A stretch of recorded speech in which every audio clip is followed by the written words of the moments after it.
शुरू अल्लाह के नाम से जो बड़ा मेहरबान निहायत रहम वाला है। अस्सलामु अलैकुम। तो प्यारे बच्चों, आज हमने पढ़ना है characteristic of acid in a base. तो एसिड की प्रॉपर करेक्टरिस्टिक देखते हैं। एसिड हमारे पास क्या होते हैं? Acid have salt taste. Acid have salt taste. Acid अगर देखा जाए तो एसिड का जायका जो होता है वो खट्टा जायका होता है। फॉर एग्जाम्पल अगर हम देखें कि unripe citrus fruit, unripe citrus fruit, हमारे पास जो कच्चे फ्रूट होते हैं जिसमें सिट्रिक एसिड मौजूद होता है। कच्चे फ्रूट जैसे इमली हो गई, खट्टी इमली। ये जो कच्चे आम होते हैं जो पके हुए नहीं होते, वो खट्टे होते हैं, तो उनका जायका जो उसके अंदर कौन सा एसिड मौजूद होता है? सिट्रस एसिड मौजूद होता है। फॉर एग्जाम्पल अगर हम देखें लीमू, लेमन जूस, लीमू का रस, लेमन जूस अगर आप देखो लीमू का रस है, ठीक है। ये जितने भी हमारे पास ये एसिड होते हैं इनके अंदर हमारे पास क्या होता है? सिट्रिक एसिड मौजूद होता है, एक खट्टा जायका होता है। इसके अलावा एसिड अगर देखा जाए, एसिड हमारे पास क्या होते हैं? एसिड है blue litmus red. Blue litmus से किस में जाते हैं? ये रेड की तरफ जाते हैं। एसिड भी होते हैं वो ब्लू लिटमस से किस में जाते हैं? रेड में जाते हैं। तो इसी तरह अगर हम बेस की तरफ आ जाए तो बेसिस जो होते हैं हमारे पास, bases, bases have bitter taste. Bases का जो जायका होता है वो हमारे पास तुर्श होता है, यानी कड़वा जायका होता है बेसिस का। बिटर टेस्ट, कड़वा जायका। फॉर एग्जाम्पल अगर हम देखें स्वाब के बारे में, अगर आपको साबुन के बारे में बताया जाए तो साबुन जो होता है, साबुन जो बनता है बेसिकली उसके अंदर जो जायका होता है वो कड़वा जायका होता है। अगर आप कभी भी साबुन को अपनी जुबान वगैरह से चेक करेंगे, लगाएंगे, तो आपको कड़वा जायका महसूस होगा। तो यहाँ से मतलब ये है कि साबुन जो है वो किससे बनता है? बेस से बनता है। साबुन जो है वो बेसिक है। जिसे स्वाप वो कहते हैं, soap is slippery to touch. Slippery कहते हैं ऐसी चीज, ऐसी सतह जो हमवार हो। स्लिपरी टू टच, ऐसी सतह जो हमवार हो, जिसको छुआ जा सके, तो ये स्लिपरी टू टच होती है। इसी तरह बेसिस जो होते हैं हमारे पास, बेसिस, बेसिस है रेड लिटमस टू ब्लू। ये रेड लिटमस में आकर किस में आ जाते हैं? Red litmus to blue. Red से ये ब्लू में जाते हैं, वो ब्लू से रेड में आते हैं, ये रेड से ब्लू में चले जाते हैं। इसी तरह अगर हम एसिड के बारे में आ जाएं तो एसिड जो है हमारे पास कंडक्ट द, एसिड हमारे पास क्या करता है? Conduct electric current. एसिड क्या करते हैं? Conduct electric current in aqueous solution. Conduct electric current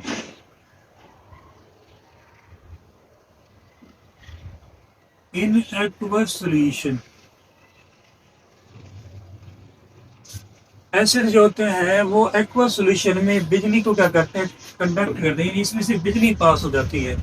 इसी तरह बेसिस भी क्या करते हैं? बेसिस भी कंडक्ट करते हैं इलेक्ट्रिक करंट को। बेसिस भी conduct the electric current in aqua solution.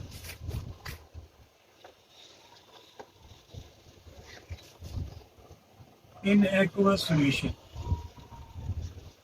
इसके अलावा एक और लास्ट और मेन पॉइंट है बच्चों हमारे पास, कि एसिड जो है हमारे पास वो कोरोसिव होते हैं। Acids are corrosive. एसिड जो होते हैं हमारे पास वो कोरोसिव होते हैं।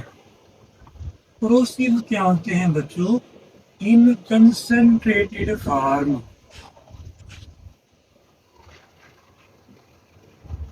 तो बच्चों जो एसिड होते हैं हमारे पास वो कोरोसिव होते हैं। कोरोसिव का मतलब ये है कि एसिड जो है ना वो कंसंट्रेटेड फॉर्म में, गाढ़ा सोल्यूशन की शक्ल में किसी भी चीज को गाल कर रख देता है। जैसे हम अगर अब तेजाब वगैरह इस्तेमाल करते हैं वाशरूम के अंदर, तो हमारी पुरानी की पुरानी, पुराने से पुरानी जो मैल वगैरह होती है, जो बैक्टीरिया वगैरह होते हैं, उनको मार कर रख देता है और साफ शफाफ करके रख देता है। इसी तरह ये क्या करता है? किसी भी जिल्द को, किसी भी यानी कि सतह को क्या कर देता है? गाल कर रख देता है। हम क्रोसिव करते हैं। लेकिन बेसिस जो होते हैं bases are non corrosive. Bases are non corrosive in concentrated form में।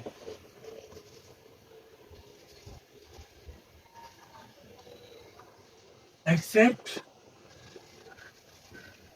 NaOH एंड KOH, सिवाय इन दोनों के। वो कहते हैं बेसिस भी हमारे पास क्या होती है, कंसंट्रेटेड फॉर्म में, नॉन करोसिव होती है।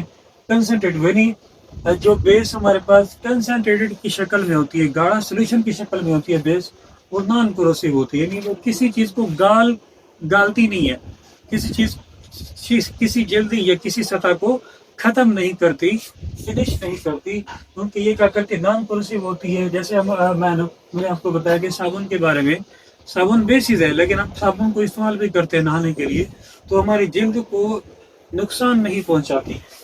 तो इसीलिए फॉर एग्जाम्पल वो कहते हैं सिवाय NaOH और KOH, इन दो कंपाउंड के अलावा बाकी जितनी भी बेसिस हैं वो हमारे पास नॉन करोसिव होती हैं। ये वाली जो बेसिस है वो मे भी हो सकती है हमारे पास क्या हो सकती है, वो यानी कि करोसिव हो सकती है। इनके अलावा जितनी बेसिस हैं वो नॉन करोसिव होती हैं। तो चलिए स्टूडेंट्स, इसके आज के लिए हम आगे देखते हैं मजीद। इसके बाद हमारे पास एक और टॉपिक है कि अरेनियस कंसेप्ट। यहाँ से एक और कंसेप्ट आता है, यहाँ पर इन्हीं कैरेक्टरिस्टिक को मद्देनजर रखते हुए हम आगे चलते हैं बेसिस की। अब मुख्तलिफ थ्योरीज आएंगी, मुख्तलिफ कंसेप्ट आएंगे, जिसमें पहला कंसेप्ट है अरेनियस कंसेप्ट, दूसरा है लोरी ब्राउसन कंसेप्ट, तीसरा है लीबेस कंसेप्ट। तो ये तीन कंसेप्ट आते हैं कि ये जो हमने प्रॉपर्टी पढ़ी है, तो प्रॉपर्टी पढ़ने के बाद बेस कैसे दिखती है, एसिड की पहचान कैसे करनी है, ये बता रहे हैं बेसिस से टेस्ट होगा, ये टेस्ट होगा, लेकिन शनाख्त कैसे करेंगे कि फलां चीज बेसिक है, फलां चीज एसिडिक है। तो किसी चीज को पता करने के लिए साइंटिस्ट ने क्या किया, रिसर्चर ने क्या किया, मुख्तलिफ थ्योरी दी कि अगर किसी कंपाउंड या किसी कंपाउंड के अंदर या किसी केमिकल के अंदर अगर फलां टाइप के कंपाउंड पा जाएंगे तो वो एसिड होगा, और फलां टाइप के कंपाउंड पाए जाएंगे तो वो बेस होगा। तो इसलिए जो पहली थ्योरी है वो हम देखते हैं Arrhenius concept of acid and a base. तो यहाँ से हम देखते हैं Arrhenius concept of acid and a basis.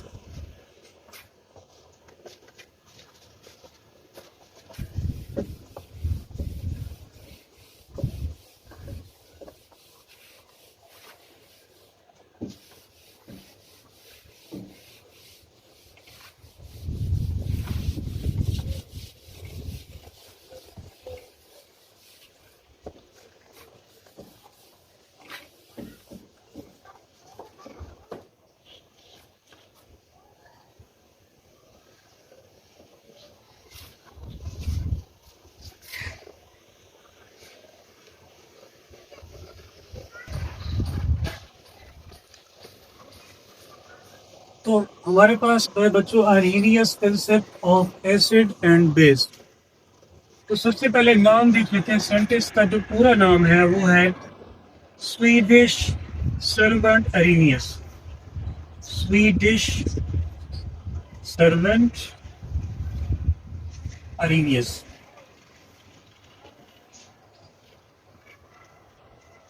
ये साइंटिस्ट का पूरा नाम है। इसने ये कंसेप्ट कब दिया था, इसने 1787 के अंदर बच्चों ये कंसेप्ट दिया था। इसने इस कंसेप्ट में कहा क्या, इसने कहा कि ऐसा सब्सटेंस, कोई भी सब्सटेंस हो सकता है, अगर हम उसी सब्सटेंस को पानी के अंदर डालें और वो सब्सटेंस जिसको हमने पानी के अंदर डाला है अगर वो पानी के अंदर H+ आयन देगा, वो कहेगा ये एसिड है। अगर किसी सब्सटेंस को अगर हम पानी के अंदर डालते हैं, अगर वो सब्सटेंस OH आयन दे देते हैं, तो इसका मतलब वो क्या है, हमारे पास बेस है। तो ये किसने कहा, तो बेसिकली ये हमारे पास Swedish chemist, Swedish servant Arrhenius ने कहा कि अगर हम किसी भी सब्सटेंस को पानी के अंदर डालेंगे, अगर वो पानी H+ आयन देने लग गया तो वो एसिड है, अगर वो पानी OH देने लग गया तो इसका मतलब वो बेस है। तो यहाँ से वो एसिड की डेफिनेशन क्या लिखते हैं, a substance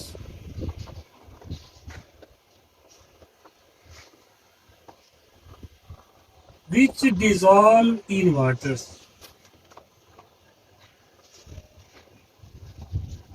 to give hydrogen ion is called acid. इसने कहा ऐसा सब्सटेंस जो पानी के अंदर डिजॉल्व हो जाता है, तो उसने इसको किसका नाम दे दिया? एसिड का नाम दिया। फॉर एग्जांपल के तौर पर उसने बहुत सारे एसिड लिखे हुए हैं, जैसे कि हमारे पास एसिटिक एसिड है, HCl है, HNO3 है, नाइट्रिक एसिड, ठीक है। इसके अलावा सल्फ्यूरिक एसिड है। ऐसे एसिड जो पानी के अंदर डाल, तो बच्चों अरीनियस ने कहा कि अगर हम पानी के अंदर किसी भी सब्सटेंस को डिजॉल्व करते हैं तो वो क्या कहलाता है? एसिड कहलाता है। तो ये मुख्तलिफ उसने एग्जाम्पलें दी।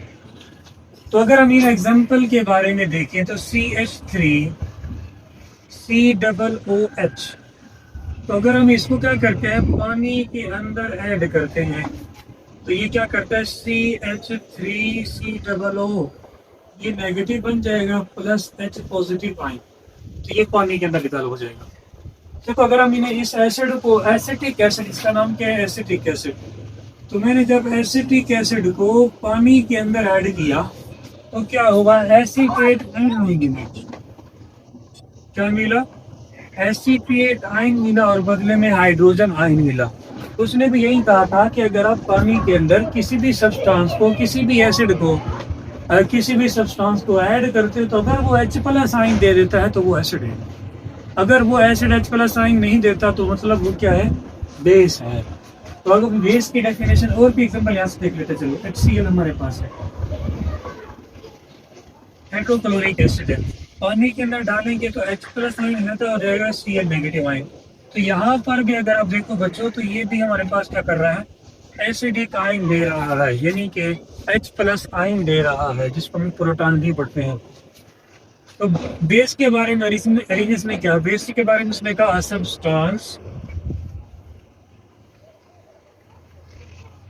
a substance which dissolve in water.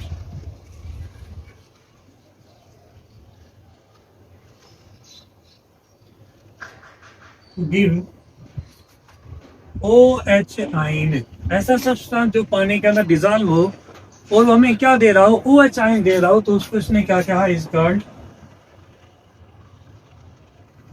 Base कहा। उसने इसको क्या कहा हुआ है? बेस का नाम दिया हुआ है। फॉर एग्जांपल जैसे कि हमारे पास बेस के बारे में NaOH होती है बेस, पोटाशियम KOH है, ठीक है, BOH है हमारे पास। जितने भी जो OH वाली है हमारे पास वो सारी क्या कहलाएंगी? बेस कहलाएंगी। इसी तरह कैल्शियम हाइड्रोक्साइड है, तो कैल्शियम हाइड्रोक्साइड भी क्या हमारे पास? बेस है।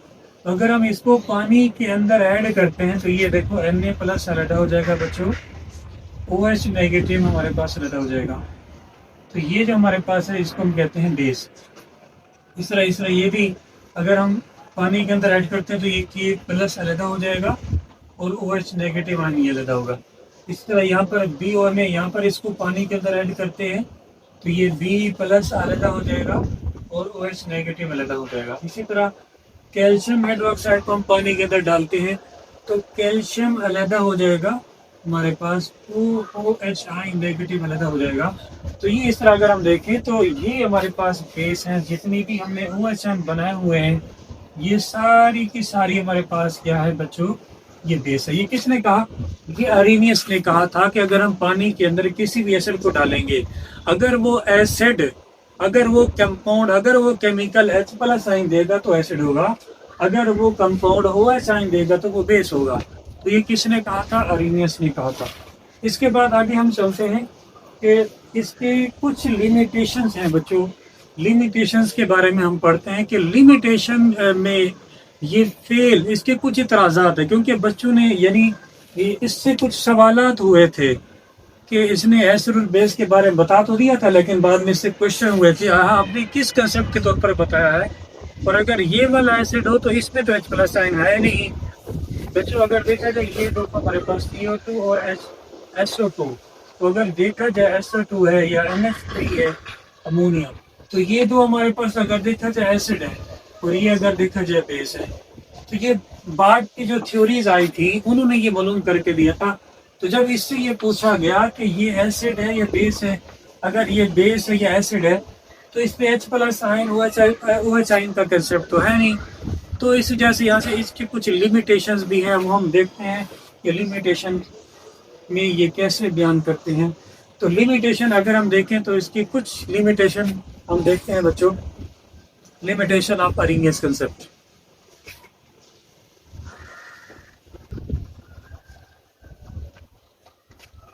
तो Arrhenius, limitation of Arrhenius concept, इसमें हमारे पास जो पहला पॉइंट है वो है this concept is applicable, this concept is applicable only in aqueous medium, but it is not applicable in non-aqueous medium.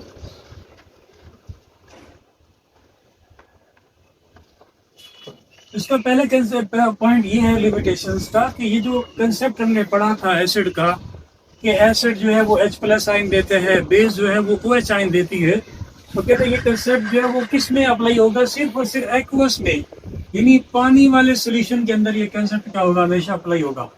पानी वाला जो सोल्यूशन होगा उसके अंदर ये कंसेप्ट अप्लाई होगा। अगर कोई पानी वाला सोल्यूशन नहीं है तो वहां पर ये कंसेप्ट एप्लीकेबल नहीं होगा।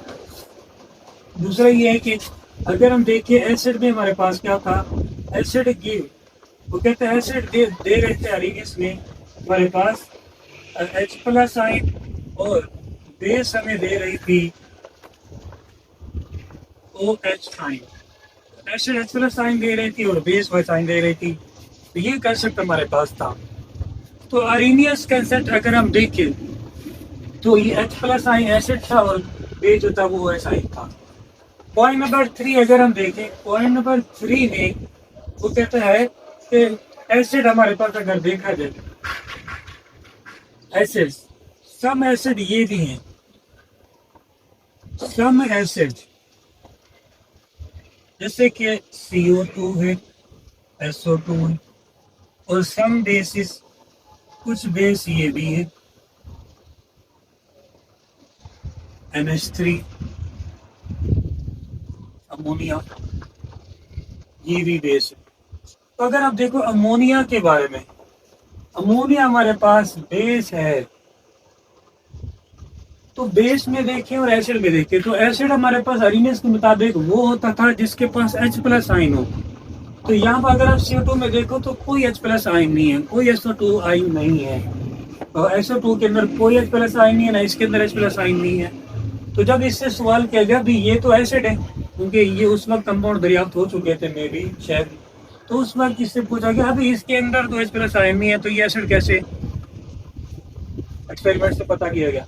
बाद में कहा गया इसके अंदर भी तो OH आयन नहीं है तो फिर ये बेस कैसे है। तो इसके पास कोई आंसर नहीं था, जिसकी वजह से जो लिमिटेशन थी अरेनियस का, जो ये लॉ था, अरेनियस कंसेप्ट जो था, इसकी वजह से, ड्यू टू दिस, इसकी वजह से जो अरेनियस कंसेप्ट था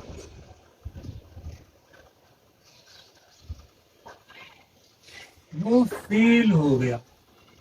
अरेनियस का जो कंसेप्ट था वो क्या हो गया, फेल हो गया। तो बच्चों इंशाल्लाह आज के लिए इतना ही काफी। तो हम नेक्स्ट लेक्चर में मिलेंगे जिसमें हम थ्योरी नंबर 2 या कंसेप्ट नंबर 2 पढ़ेंगे, जिसमें हमारे पास लोरी बनाफिट concept of acid and base है। हमारे पास कितने हैं, लोरी बनाफिट concept of acid and base. उसमें हम देखेंगे एसिड के बारे में उसने कहा क्या और बेस के बारे में उसने क्या कहा, वो हम देखेंगे इंशाल्लाह नेक्स्ट टॉपिक में। अल्लाह हाफिज़।